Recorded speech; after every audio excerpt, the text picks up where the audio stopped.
Hi, and welcome to StampingSmiles.com. I'm Shelley Godby, the owner and CEO of Stamping Smiles, and today I want to show you the new Stampin' Up! Heat tool.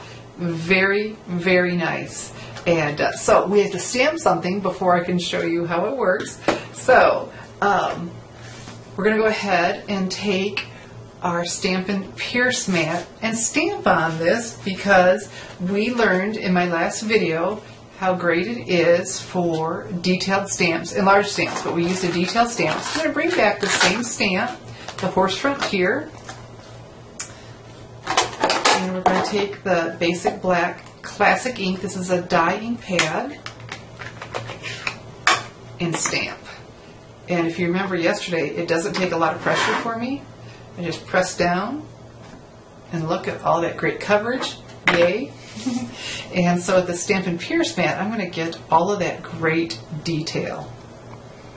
So let's go ahead and stamp the detail without it looking clumpy. There we go. Alright, so this is where my heat tool comes in. Even though this is a classic ink pad, and normally we're used to them drying right away, the black is requiring a little bit of extra drying time. And this isn't just new to the new firm foam pads. I was having the same, I found that to be true with the other style of stamp pads when I bought new ones to replace them for my classes. And that the ink was taking a little bit longer to dry. And so we can either be patient, but I'm thinking you probably don't want to sit there waiting for this to dry. So instead, let's use the new heat tool. And so what we're used to doing with it, of course, is embossing, but this has two settings. One, this is off. One is for drying ink, hello, and then the second for embossing. So I love that we have the two settings, so we're not overheating just to dry, but wait until you hear this. Can you believe it?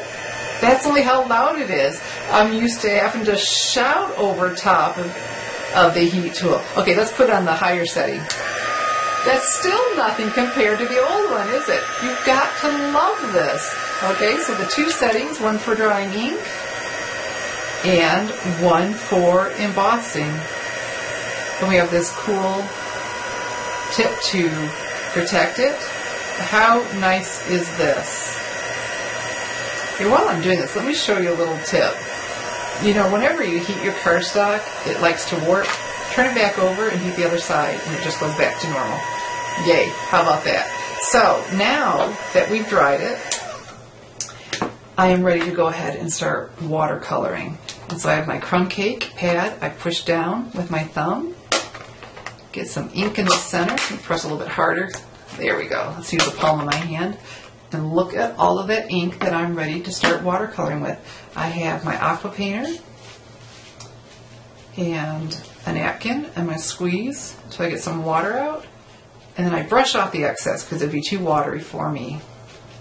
And I don't squeeze anymore. I'm now ready to start watercoloring. So if my new heat tool did its job, I should be able to start watercoloring right now without it bleeding.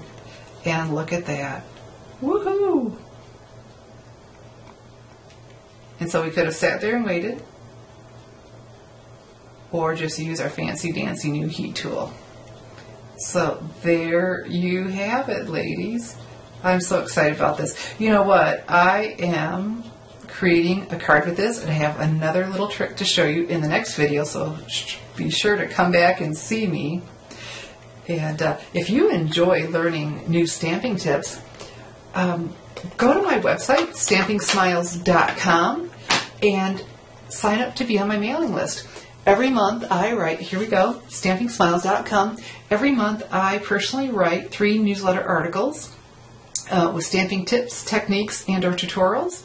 And along with my classes, any specials I have, or Stampin' Up, and so that's absolutely free. Go to StampingSmiles.com. In the upper left corner, you'll find the sign-up box to get on my mailing list. And so now you know how cool this is. You're thinking, oh, would I want another one? But listen to that. Oh, love it. A drying feature and an embossing feature.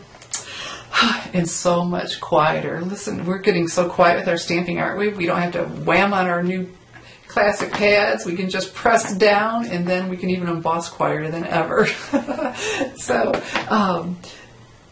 go and sign up for my mailing list so you can get my newsletters and find out what all that I'm up to and get those stamping tips, techniques, and tutorials. And so I'm Shelley Godby, the owner of Stamping Smiles, and I'm here to teach you how to create hand stamped smiles.